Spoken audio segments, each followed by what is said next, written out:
Magandang araw mga boss. Ako nga po pala si Danny Boy de la Cruz, a newbie puncher ng South Caloocan City, and welcome to TG Pilo.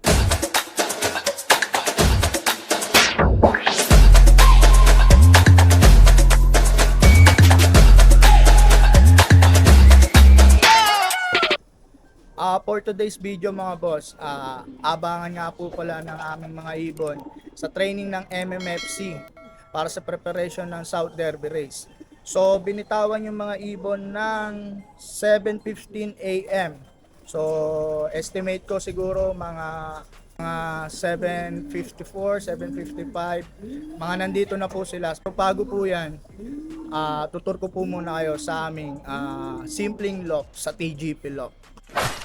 So mga boss, nandito nga po pala tayo sa sa stock loop namin.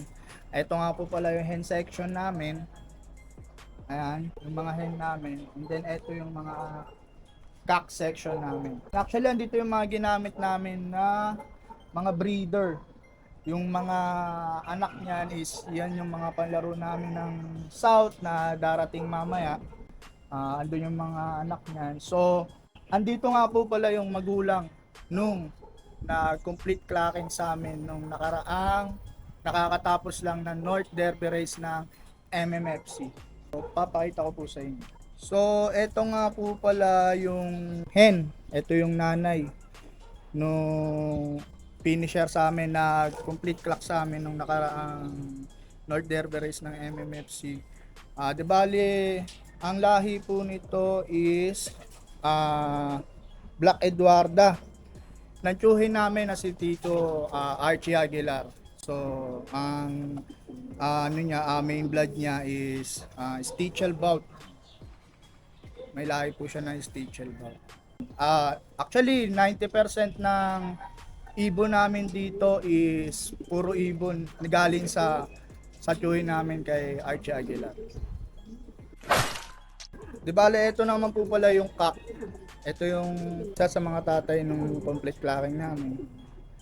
Ito yung pares ng stitch po kanina na hawak ko.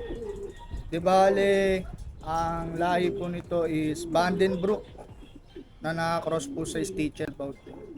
So yung babae is pure stitch. Kaya nagmatch po yung pairing nila. At ibon din po to ng aming tsuhen na si Archie Aguilar. Thank you, Tito Chi. So, eto nga pala, abangan na nga pala ngayon mga ibon namin na binitawan sa Santa Rosa, Laguna. Ang oras nga pala ngayon ay 7:51. So, 7:51, 1:13 na yung speed ngayon. Kaya parating na yan, abangan na ba?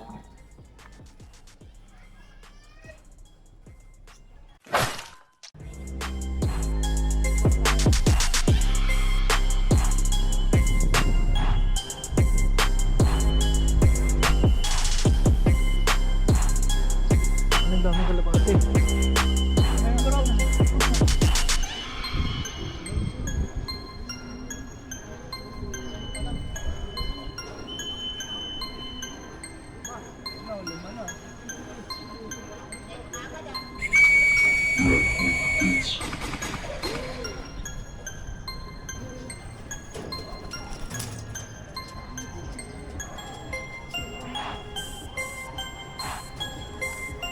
Umali ka pulin ka, boy! Andiyan na!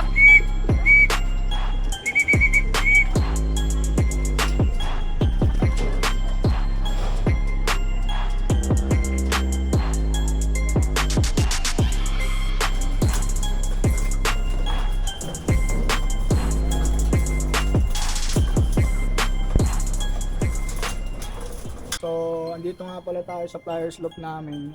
Ito, papakita ko yung mga dumating na naibon namin kanina. Hindi namin mabidyoan kanina kasi wala pa yung mga ibon dito, wala pang laman. So, ito na sila ngayon. Pasensya na kayo sa namin, sa simpleng loop namin. Maliit lang to, so field size lang. Pero, yun, okay lang. Importante, alaga namin ng mga ayos yung ayan. Ayan sila, dito pa yung... Katas nga lang nila kumain, katas lang nila uminom. Ayan, may laman na glucose. Yung painumin na nila. Ayan sila, ito yung iba.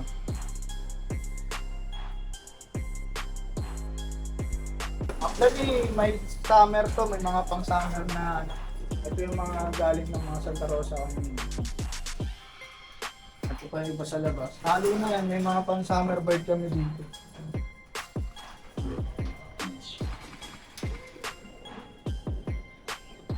Tama na dyan yung mga ibon namin na pang summer race sa MMFC. Mga young bird ba yun, mga tinuturuan pa lang yun. Every tanghali, doon pa lang sila pinapakawalan. So, kasi para hindi lumayo, mahirap papawalan pagka tuwing maaga or hapon kasi malamig yung panahon, eh baka mawala. Kaya tanghali, possible hindi sila lalayo kasi mainit. Sa chinichempo namin talaga mainit lalo pag turuan ng young bird kasi yun nga, possible baka mawala. Sayang, nakasuksok pa naman ng summer race. Para at least pag summer race, hindi kami OP. Hindi kami out of place pagka summer race may panlaro.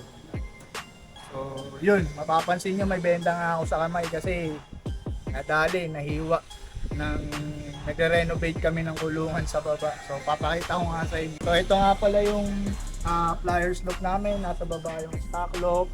Then, ayun yung mga breeder cage namin. Pasensya na kayo, medyo makalat dito. Ayan, yung view. Ito nga pala yung view ng ano namin, paligid ng lock. Etong side na yan, ito, yung side na yan, ayan yung NLEX. Kung natatanaw nyo, pag-abangan ng north, andito yung north. Dito kami nakatutok. Pag-abangan ng north, yan. Pag-abangan ng south, it's either dito, pag lumabas ng Tanay dumaan dito, pero pag lumabas ng bandang Cavite, ganyan, dumaan dito yan, sa part na to, dito yan lalabas. Ayan, medyo mapuno nga dito sa part na to, pero mataas yung ano namin, mataas yung part ng loob namin. Di bali, papaalala ko nga pala sa inyo yung complete clacking sa amin. Di bali, ito yung anak nga pala nung dalawang pinakita ko sa inyo na hen cock kanina, na ibon ni Tito Archie Aguilar. Di bale, ito nga pala si George 66. Pinangalanan namin siyang George 66 kasi sa dulo nga ng singsing niya kasi may 66. So wala, trip lang namin na George kasi yung pangalan ng isa namin na complete clock is si Gorgeous. Complete clock nga pala siya na tagudin, 2 pagod pod 2 sa MMFC. 55 overall siya pero okay lang, importante sa amin na pauwi namin sila ng maayos. Doon pa lang, big achievement na sa amin bilang newbie pansier. Bale, ito naman po pala si Gorgeous. Pinangalanan lang namin siya na Gorgeous kasi una pa lang gandang-ganda na ako dito eh. So, di bale, ito nga pala yung nag-31 overall sa amin sa MMFC.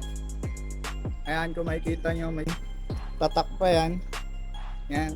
So, di bali, achievements nito is 31 overall sa Old Bird sa MMFC. Then sa 5 club na nakapaikot sa MMFC na di bali sa BBFW na 10th place siya, 10th overall. Then tag team winner, tapos side bet winner din siya. So sa other club, partaker din siya sa mga 5 laps, 4 laps, 3 laps. Di bali, ang line nito is Jansen na across sa Tomiso. So, di bali, yung magulang nga nito is andito. Ayan. Yung dilaw singsing na yan. Jay, pakiuli na. Ako pala amin Lokman. Pakita mo.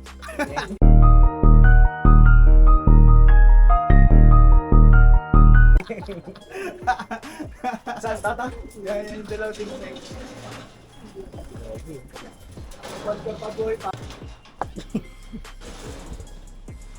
Ito nga mga boss, ito yung tatay niyan, naka SJDM na singsing yan. Di bale, ito galing to sa brand namin sa Taugama P. Dinala niya yung mga ibon niya dito kasi nag-relocate siya ng kulungan kasi pinalis siya doon sa pwesto ng kulungan niya dati, sa nakalagay yung mga kulungan niya, inalis siya doon. So sabi niya dito na muna lagay yung mga ibon. So ginamit namin. So, ayan, ang lahi nito is Jansen. Ang mga magulang nito nilaro sa San Jose del Monte Club, pero doon nilaro. Ang magulang nito is champion ng Cagayan. Pinakita sa amin yung mga achievements niya. So yun mga boss, salamat nga po pala. Sana nagustuhan niyo itong aming first video. Paki-support din po sana yung aming Facebook page. Ayan, sa screen. Then, paki-like, share, and follow na din po. At paki-subscribe na din po yung aming YouTube channel. And sana din po, subaybayan nyo pa yung aming mga gagawing video sa mga susunod pang video namin at sa darating na South Derby Race. Maraming salamat po, ay magandang araw.